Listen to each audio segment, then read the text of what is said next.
So we've been asked a lot for information on addressing family members of healthcare workers during COVID-19 and the stress, as well as for children and teens. And so in the next two sections, we're going to talk about that. So first of all, how do families support healthcare workers as they come home from the stress of their work, from what they've been exposed to? And how do they encourage them without adding stress by either nagging or taking over control to increase their self-care?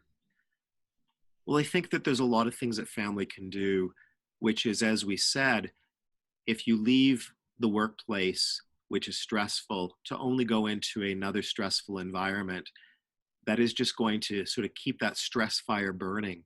So family members can do certain things by not necessarily taking away all of the responsibilities of the frontline healthcare workers, but helping them balance with, most importantly, allowing them to get proper rest, especially with shifts, especially with overtime, call-ins, those sorts of things.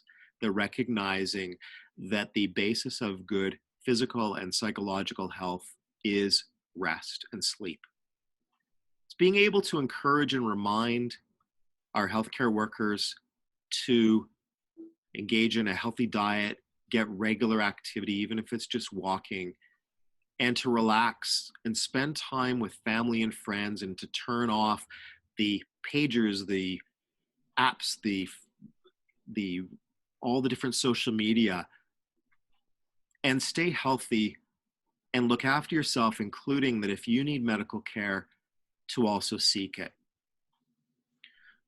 That sometimes family members can sort of take over some of those extra routines that are being disrupted, paying bills, mowing the lawn, shoveling snow, shopping for groceries, recognizing that if we go back to in the very first section, that level of arousal that our healthcare workers need to engage in order to their job is significantly higher than other people doing other jobs.